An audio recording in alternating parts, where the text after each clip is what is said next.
Hello, I'm so glad you are joining us today. My name is Jenny Boyette, and I am the mom to 4 girls. 3 of them are triplets. And years ago, I met my good friend, Kathleen Edelman. Life was crazy in the Boyette household. So somebody told me I need to talk to Kathleen, who is a temperament coach. And boy, was that a lifesaver for us. So Kathleen is joining us. She's been doing this for over 30 years, and we want to unpack the temperaments a little bit. So thanks for being here. Thank you for having me. Absolutely. So temperaments. Yes, tell us about. Different than personality. Okay. And we really want to focus on that because they've been around for 2,000 years, Jenny. They date back to Hippocrates. So what the temperaments are, what he studied was that they fell into 4 different categories.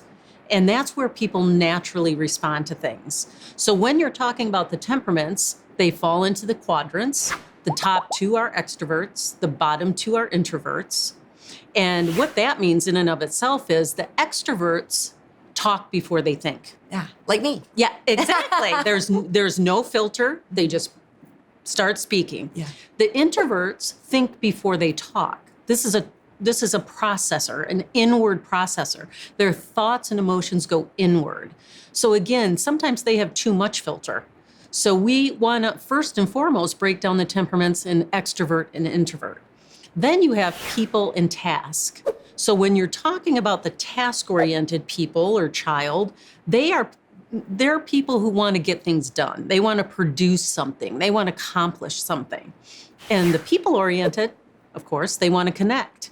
They want relationships. They put people over everything else. So the first layer of temperaments is this extrovert, introvert, people, and task. And that's where it starts because this is innate. Your temperament does not change through your lifetime. It is like your eye color or your fingerprint, where personality is constantly evolving. Yeah. So each quadrant has their own set of uniqueness, their own set of strengths and weaknesses, their own set of, what's special to each temperament. And that's really where it starts when you're thinking about communicating and getting to know another temperament. Absolutely. Well, and I think the only thing my triplets have in common is their birthday.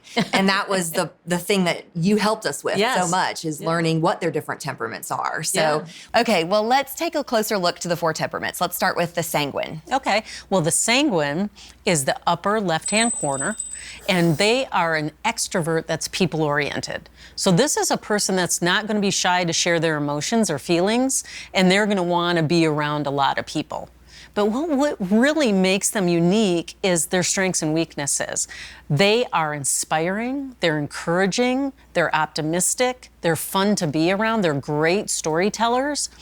And what's important to know that those are strengths is to also know their weaknesses. They can be too talkative, they can be obnoxious, over the top.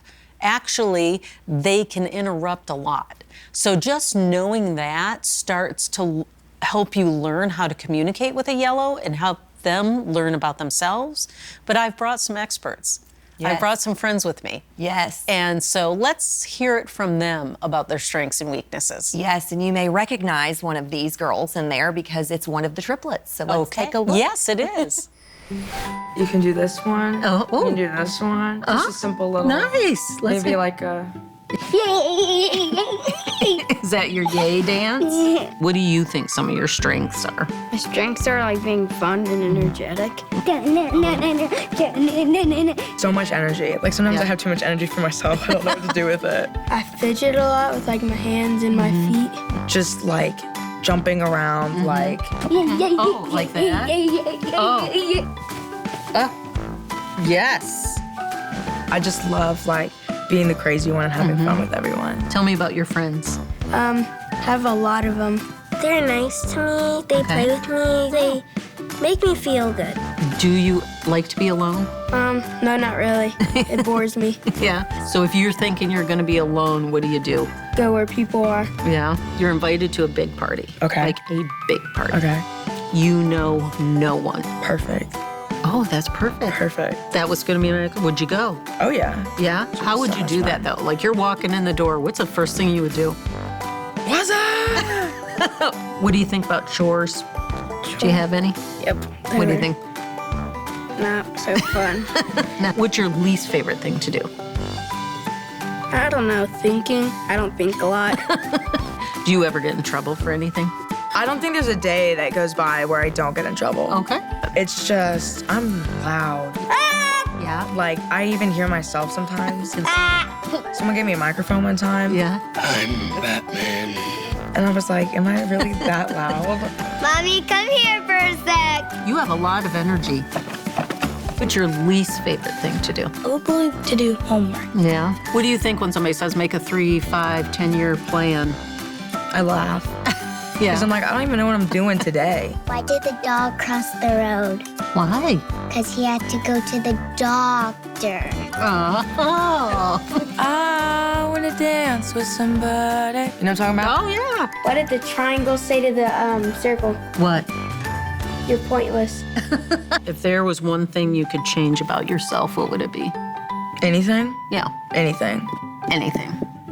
I think it'd be dope if I had, like, wings. That's funny, right? Like it was right on the tip of my tongue. Yeah. That's what I would not have said was wings, right? Right. But do you recognize, would you have guessed that that young lady would have said wings? I might have because I live with that young lady and I'm yellow as well. So the two yellows are so interesting. I mean, there's some definite opportunities for growth for both of us. And both would you being have said yellow. wings? I would not have said wings, but I'm a more hopefully mature version of what that is. Okay. But I wasn't surprised that she said that. So yeah. That's funny. Well, let's move on to the cholerics. Tell us Sure. about the reds. The choleric, the red, is the upper right-hand quadrant, and they are an extroverted, task-oriented person. So what you're going to see with a red in their strengths is that they're driven, they're independent, they're quick decision makers, and they're great delegators. And how are they going to know that? Because their weaknesses are they can be bossy, impatient, intolerant, dislike tears and emotions. So again, in order to see what I see in my office and to really learn the temperaments even visually and hearing, let's take a look at some reds. Yes, I have one of those too. Does everything have to be a competition? And I'm like, yes, and I'm going to win. I like to be in charge and lead. When do you like to be in charge and lead? Always.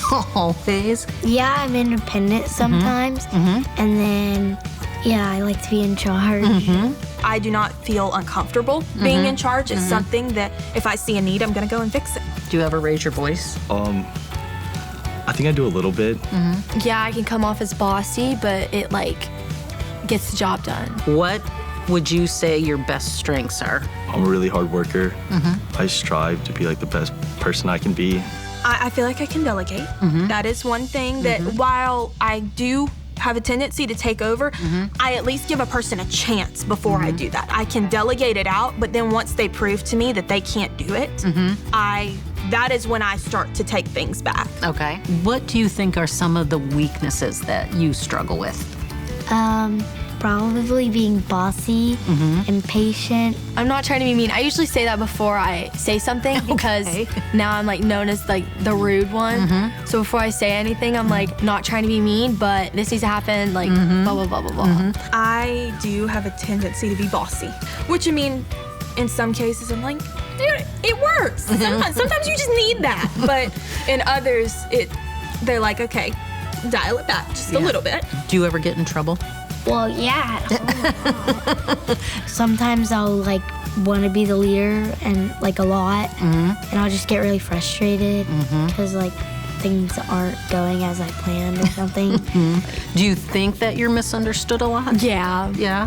Because of what?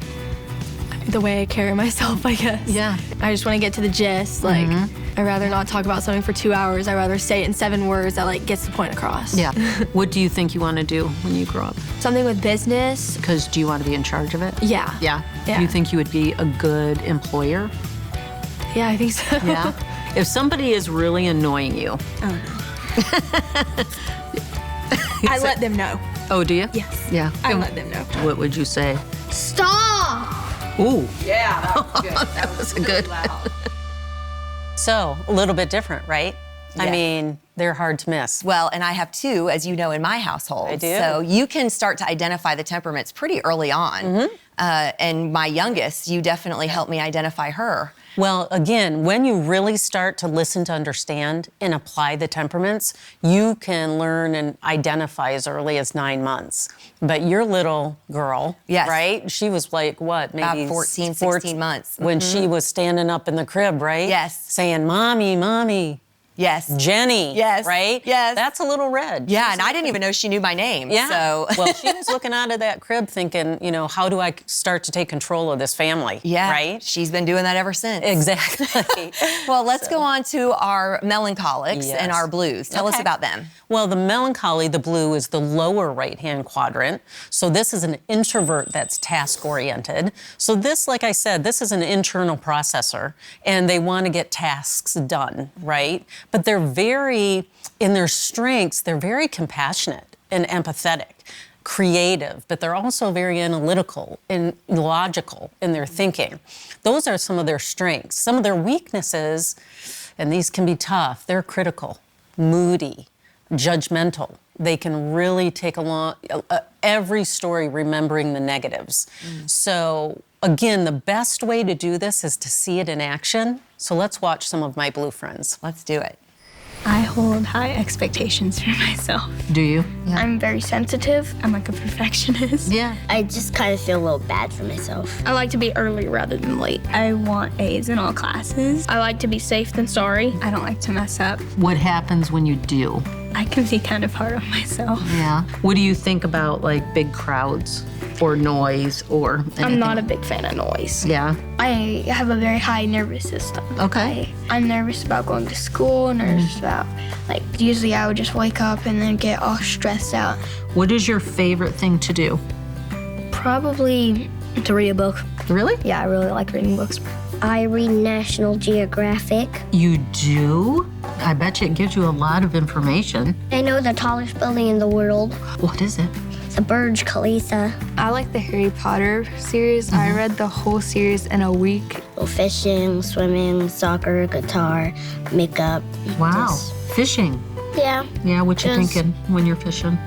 good thoughts, positive thoughts. Yeah. Just relaxing a bit, just waiting to catch something. And you're good just waiting because you're Yeah. doing something you like, right? You seem kind of like a rule follower. Are you? Yes. Yeah. What if somebody's breaking any rule? I think they should be following the rule. But I'm not them and I can't make the decision for them. What do you think you want to do when you grow up? Probably like an engineer. Really? Yeah, I really like coming up with ideas and coming up with and building things and stuff. What do you get in trouble for? Not listening very much. I kind of, when I'm focused and zoned out on something, I don't listen at all. Yeah. Putting hands on my sister's school, not being quiet. Really? Yeah. What are you doing not to be quiet? That surprises me. I was just doing examples. I Okay. really do be quiet. Though. Okay. I really do be quiet. That's the opposite of the yellow, right? Exactly. And she was just trying to follow the rules. Yes. I said, give some examples. So she was giving examples, right? Right, But you also had to love, I have a very high nervous system. Yes. Right? I mean, Sweet come boy. on, that is so blue. Yes. Right? Absolutely. Well, let's take a look at our greens. Or first, tell us a little bit about the Sure. green and the phlegmatics and what their strengths and weaknesses are. Well, where you're going to find the phlegmatic green is in the lower left-hand quadrant. They are, now listen, an introvert that is people-oriented.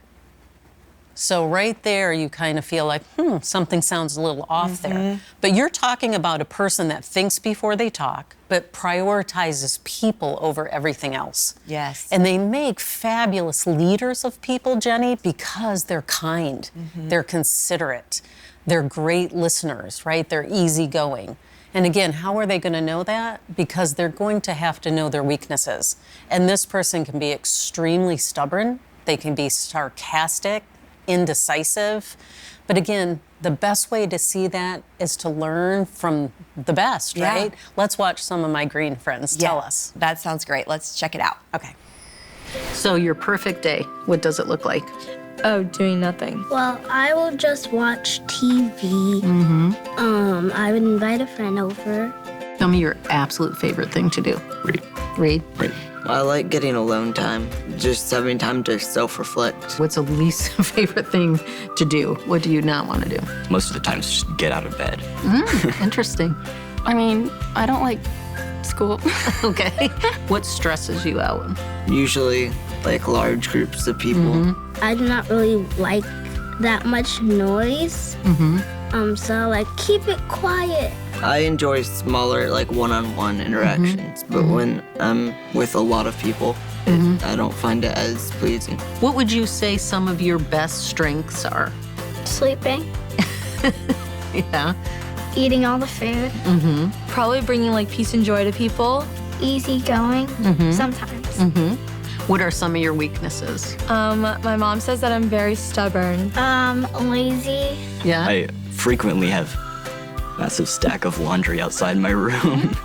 And then like laziness, or not laziness, just not the urgency to get anything done. Okay. Or if there's like chores and I have to like unload the dishwasher, like I will not be the first one on it.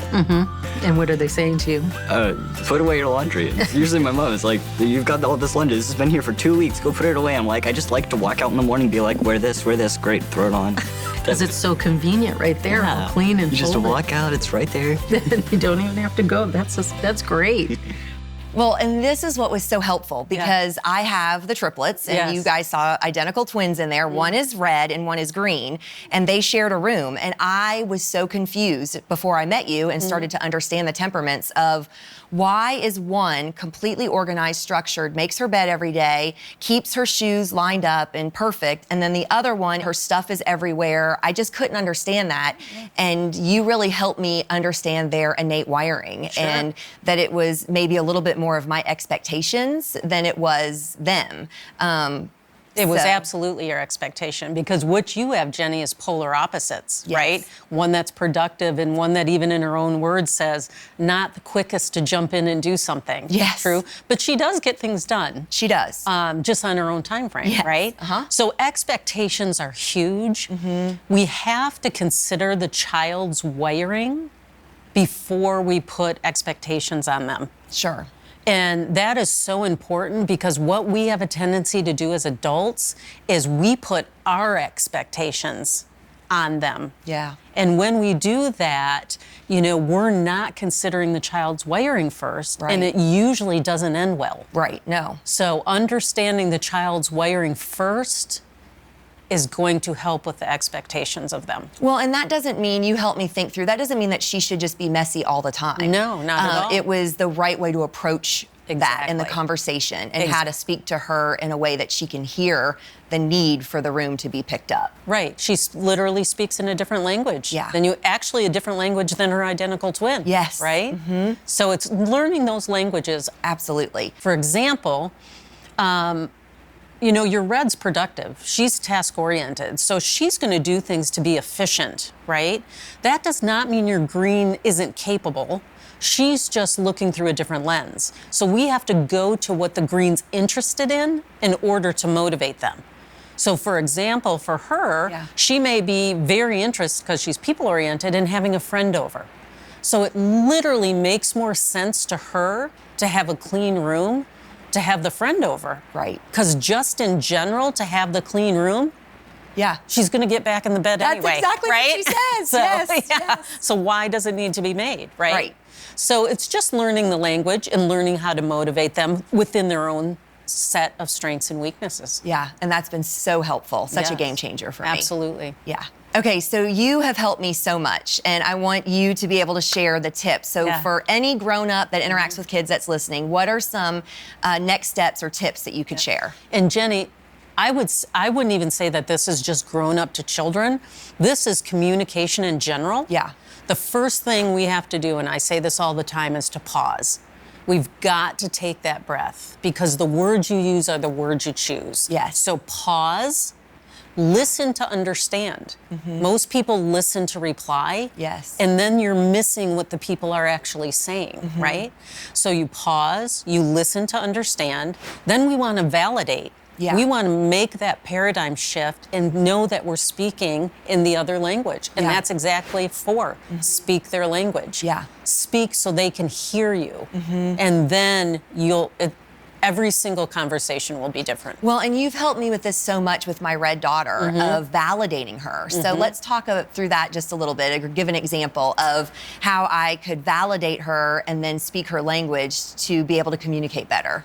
Well, for example, what you want to do is, you want to pause and you want to listen to understand. And let's just say you overhear her standing up for a friend, because that's something your red daughter would do. So then you listen to understand, and then you say, wow, that took so much courage. I really admire you for doing that.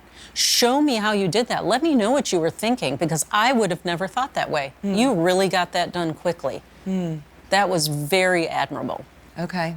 And that's a great way to speak your red's language. Yeah. Right? Which I'm still learning. It's a work in process. Yes. But the other thing that I love that you say is it's never too late. Never too late. That we learn this when we hear it, and you can never unhear it. That's right. And we can start today with practical tips on how to speak their language and how to pause. Yes. Your wiggly child that drives you crazy. Pause. They're wired that way. Exactly. And so before you get on to them about wiggling too much, it's, hey, another tip you gave me was like, go wiggle outside, get some of that energy out there. And when you come in, we need to not run around the house or jump over the couch. That's exactly right, because that wiggly child grows up to be a wiggly adult. So just say that you're a yellow adult and you cannot get your mind around how your blue child can sit at home all weekend reading a book.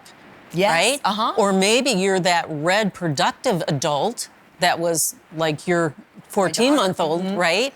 And you're looking at that person just chatting away and going, oh my gosh, do they ever get anything done except talk? Right. So again, this goes throughout your lifetime. So learning it now and applying it, it will help you be the best version of yourself. Okay, well, the next part that you taught me has been my favorite, and has actually been the thing that has changed the dynamics in our household more than anything else, and that is the child's innate needs and how their innate needs inform everything. So let's talk through some of that. Well, the innate needs of a child informs their behavior. Yes. And really, the innate needs are what separates me from a lot of other assessments out there, because what I teach is it's a way to communicate others focused, right? So the innate needs are game changers. They are like food and water. You are filling these innate needs from the time you're born. Yeah. So each temperament has their own set of innate needs, and you are trying to fill these constantly every day. Yeah. And so what we're trying to do is get people to learn what the innate needs are, and then to realize, are they filling these needs with their strengths or their weaknesses? Yes. This is where the influence of an adult over a child comes. But you have to start with yourself. Right. So each temperament has their own set of innate needs. So let's start again with the sanguine yellow. That is acceptance, attention, approval, and affection. Each of them have their own definitions that I've collected over the years, but you'll have your own once you get this language. But start there. Start with the definitions that are in the book. And why that's important, Jenny, is you've been trying to do this. Yeah. So you have a definition of what approval means to you, right? The one that I hear is that to be liked for who you are without needing to change. Right. How does that feel? Yeah, that's very true. And I think the thing that I learned from you is that the definitions may change over time of what that means, but those innate needs, those 4 things, whether you're a 5-year-old sanguine or whether you're a 40-year-old woman, older, that those needs are still the same regardless of age. It's just the definition that may evolve. The definition evolve is exactly. It'll always be similar. But again, we have experts that are going to help us understand this. And I think, again, you might recognize her. Yep, let's watch. check it out.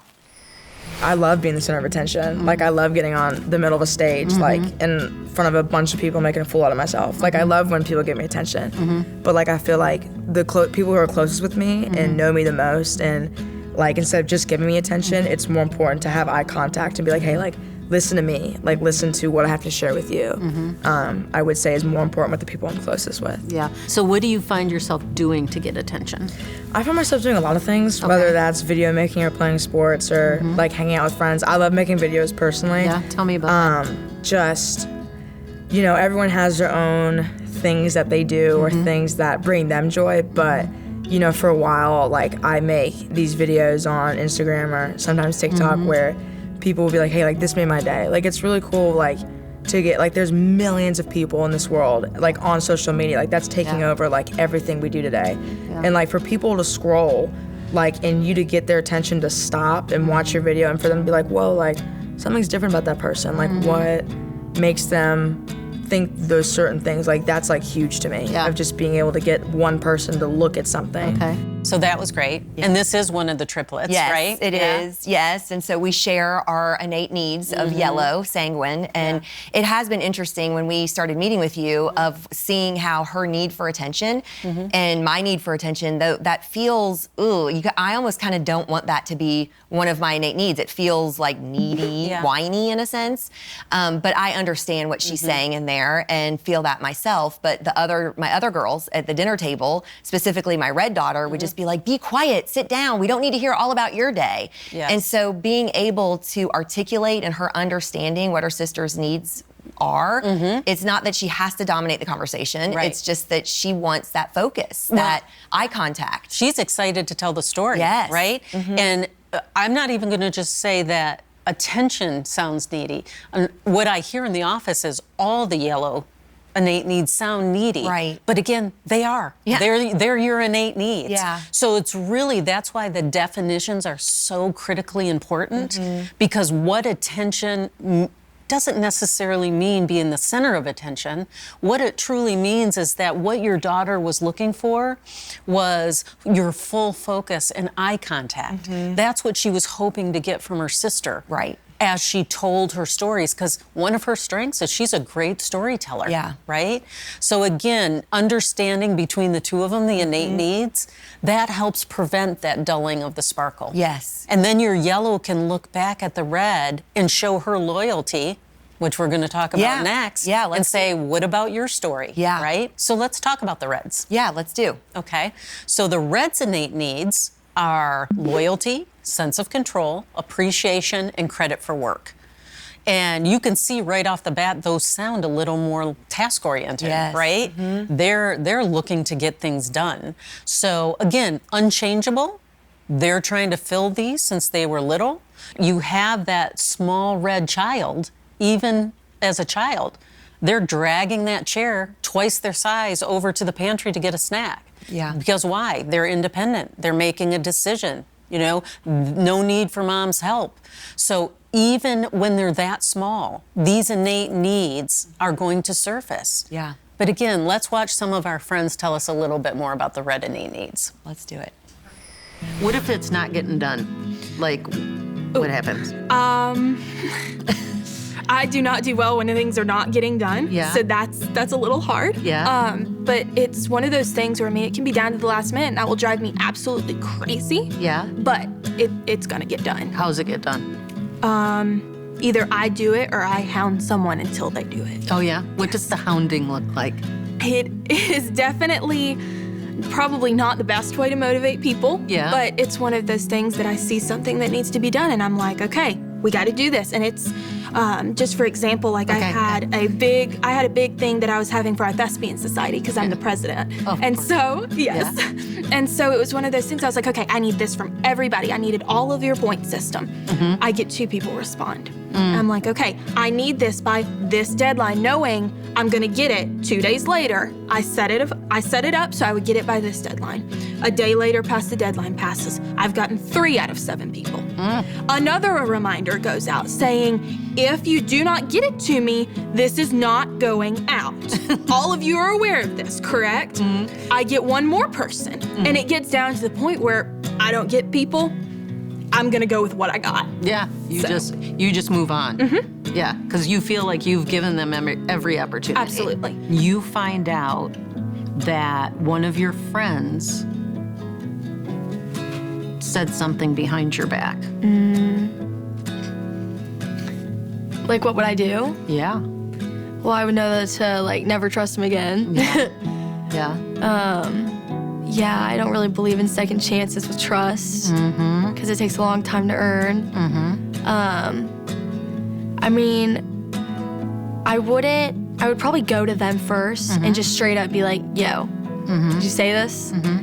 And then if I know it for a fact or they tell me, then I just put in the back of my head, okay, you can't trust them. I would rather have you loyal to me when I'm not around rather than when you are, when I am around you. Oh, okay. That is something that, I mean, in a small school, word gets around very, very fast. Okay. And so I hear the things that I hear good and bad, what people say about some of the things I do, and it's just, I would rather, it really hurts my feelings when I hear someone, they're like, oh, she's my best friend and I love everything she does, and then I hear from someone else that they're like, oh, yeah, she's not that great, or she does something like that, and that's where that really hits me. Yeah. And how do you deal with that? Like, what if that's an exact scenario happened? My walls definitely go up. Yeah. I'm a person that it takes a while to let my walls down and let you actually see the emotional side of me and all this stuff. And it's one of those things that if they get almost down and something like that, I hear something like that, my walls go straight back up. Okay, so watching that video again reminds me exactly of what you helped me with when Addie didn't tell the truth about something and I was struggling. And we remembered her in that video talking about trust and how if it happens, her walls go up and then she remembers never to trust somebody again. That's right. And we actually used her words and showed her that to kind of explain how hurt I was. Yes. And it was an immediate aha moment for her. She immediately got it. And it changed our whole conversation. Well, again, this is where pause is really a skill I want everybody to learn, because before we discipline or before we punish, we want to stop and make that connection between behavior and innate needs. Because really what you and I talked about, I remember that vividly, is that this is a loyalty thing for your daughter. You know, and when loyalty is attacked, that Reds check the box. Right. They are the most loyal of friends, but they absolutely expect that in return. And that's what we saw with Addie. Right? Absolutely. So it was very helpful. Yes. So, well, let's go on to our blues. Sure. So let's talk about their So the needs. blues, they also have their own set of innate needs. The innate needs for the blue are safety, sensitivity, support, space, and silence. I'm a blue. Yes. I get this. I get every one of them. The definitions are dead on correct, right? And again, let's watch some of the blues. It's Sawyer. I love this kid, and he articulates it beautifully. Let's take a look. Okay. Do you worry about anything? I do. Tell me what you worry about. Sometimes, it's especially gas stations. Really?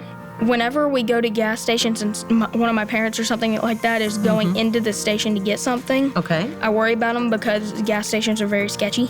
Oh, okay. Yeah. So you're concerned for their I safety? am concerned, yes. Yeah. So if they didn't come out for a little bit, what would you do?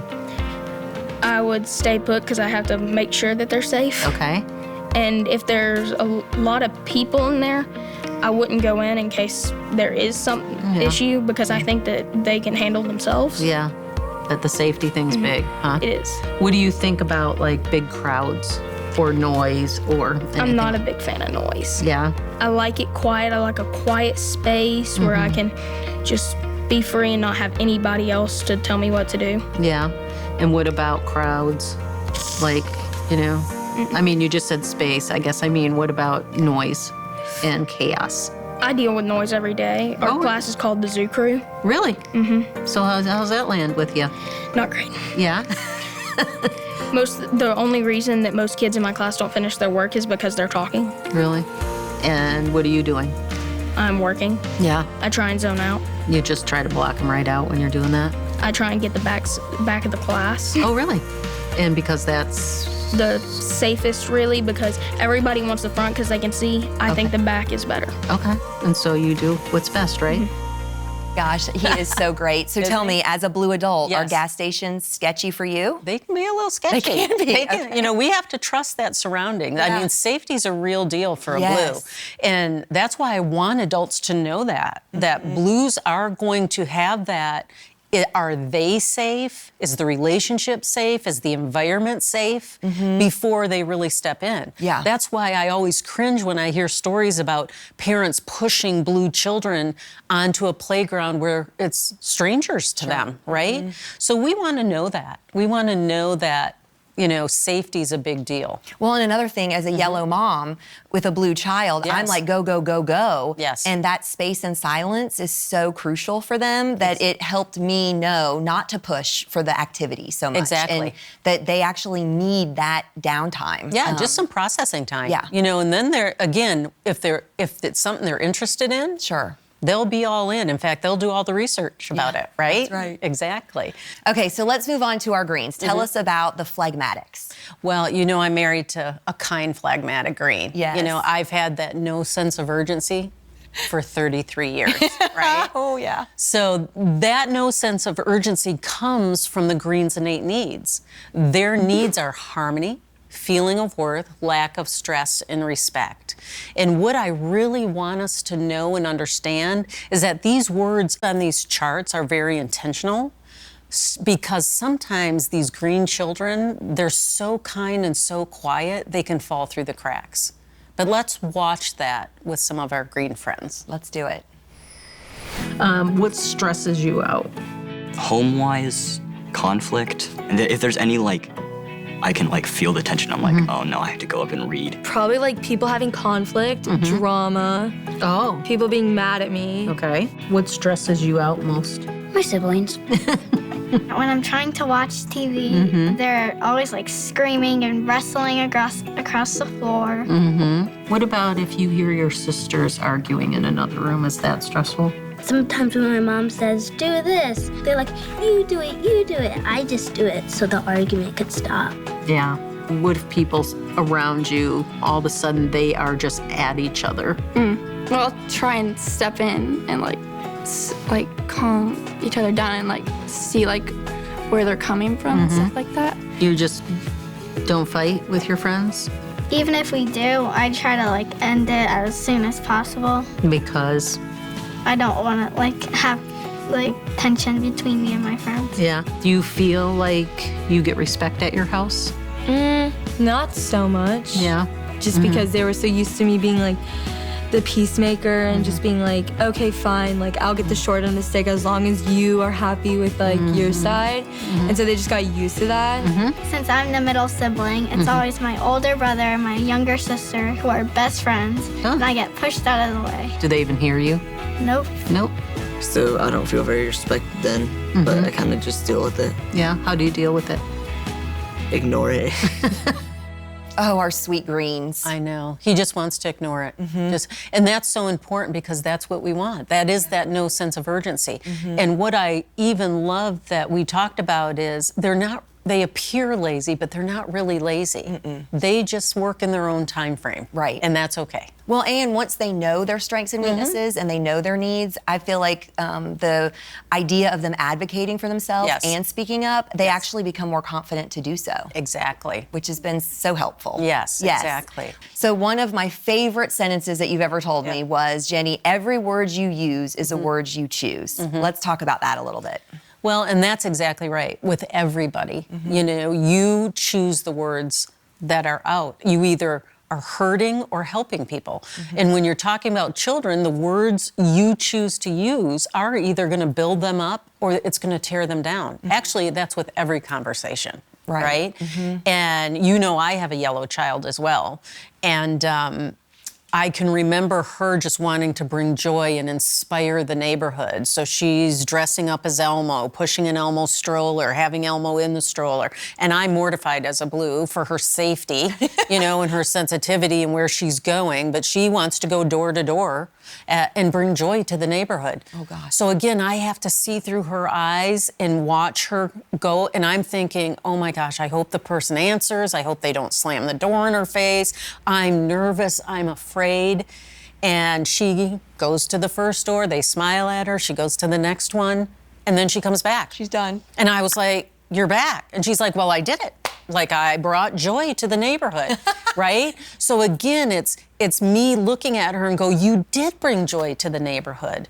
You really did have them smile instead of transferring or putting my expectations and going, no, that's too dangerous. You know, I don't know if they're, you know, I don't know our neighbors. I can't have you out of my sight, or, you know, putting some of the worry and fear of the blue onto my daughter. Yeah. Right?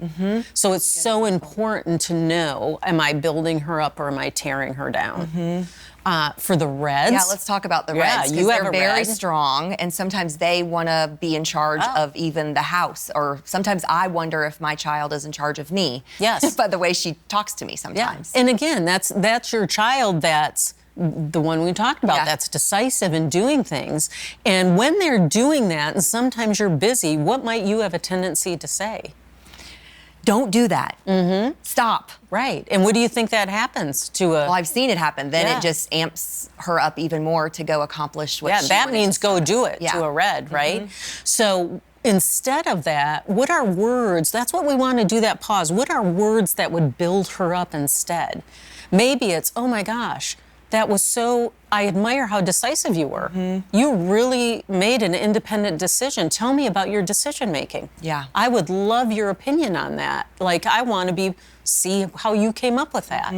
The fact that you did that and you showed them those innate needs of appreciation and credit for work and loyalty, Yeah. then they're going to be, well, this is what I had planned, Mom. Yeah, You know, yeah. now they may delegate it to the sisters once they get the approval from you, right? Right. But again, it's just choosing those words carefully, right? Absolutely. Well, tell us about our blues, because they're sensitive. And so I have found myself, it's very easy to squash Yeah. their little hearts. And so what is a great way that we can redirect them in a positive way? Well, again, one of my favorite examples of this, and this is actually a story of me. Yeah. Because when I was young, I would not want the teacher to call on me for I can remember specifically there was going to be a spelling bee that just came up that day. It was like, first of all, impromptu. Blues do not like the word impromptu. So, but I knew I was one of the best spellers in the room, but I did not want her to call on me because I wasn't prepared. I did not want to be embarrassed in front of my friends. I thought I may fail, right? And the words that were said to me were like fiery arrows because I was told, don't worry, you'll be fine. You know, just do it. Okay, none of those fill sensitivity or support or safety to a blue. So what would have built me up instead might have been, I can see that you're nervous about this. Tell me what you're thinking. I would love to help you prepare or see if this is the right thing for you. The decision is ultimately yours. Yeah. That would have changed the whole scenario for me, right? So again, are we helping or are we hurting? Yeah. And we can change it every time. Yeah. Well, and it's a process. We Yes. learn, we evolve. Yes. It's like I need the tips all the time in front of me to be able to Exactly. use the right words to build them up. Because it is like learning a different language, right? And that's where once we hear about the temperaments, application is what's going to make you fluent. Yeah. And that's what's going to make us all the best versions of ourselves. Yeah. Right? Absolutely. Let's go to our greens, Yeah. because you know I've struggled with my green at times. The most kind, Yeah. but also the hardest to get moving. And so I can be sharp at times when I need something done. So And then what might that sound like? yeah, it would get going. I've told you 10 times. It's time right now. Do it. And what do you think with those words are happening in your daughter's... I'm stressing her out. She'll tell me, I'm totally stressed out. And she's digging her heels in more, Yes. okay?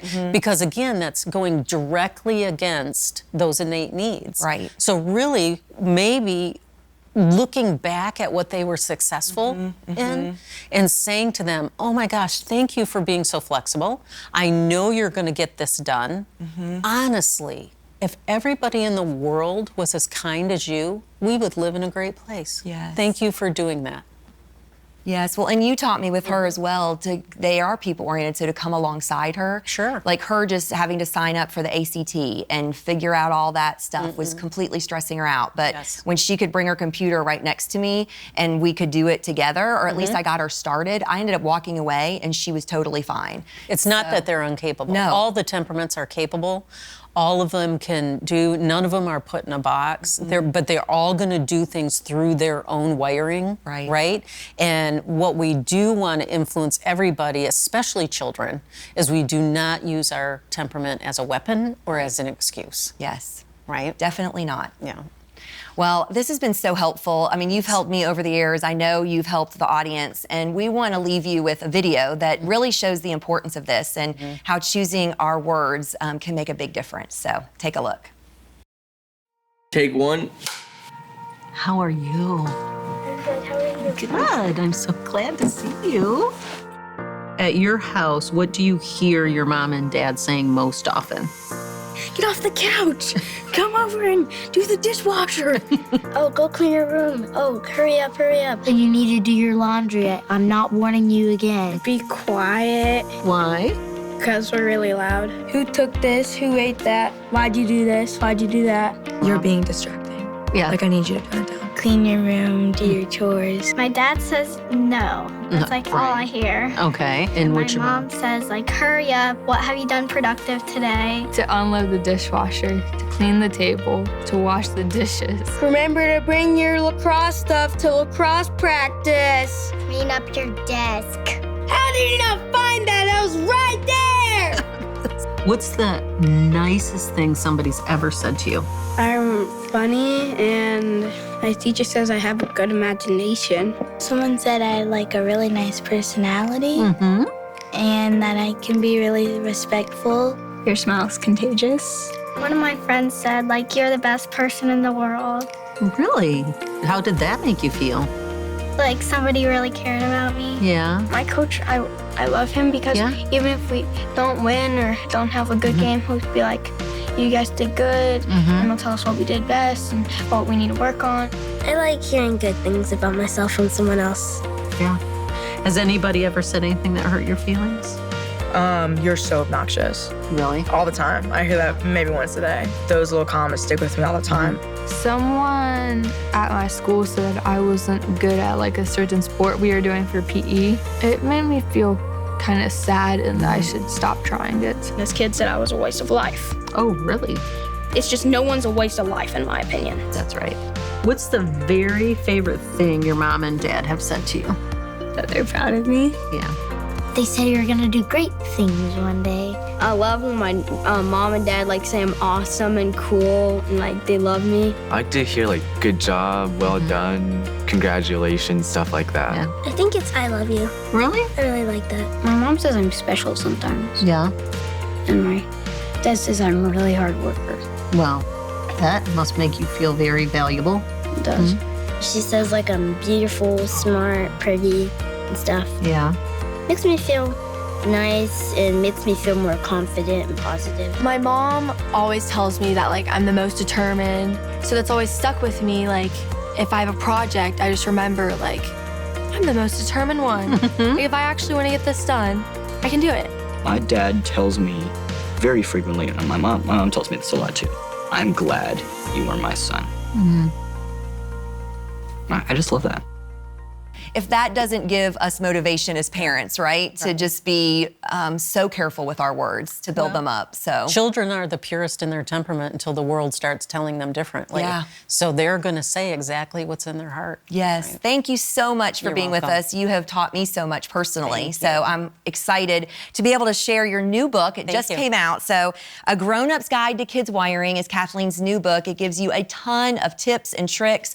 And literally the whole back half gives you the exact things to say and not to say to the yellows and the reds and the blues and the greens in your life. So you can pick this up on Amazon, and the website below will also have a link to it. So we thank you for joining us, and we hope that you will now use the right words and the best words to build up the kids in your life. Thanks for joining us.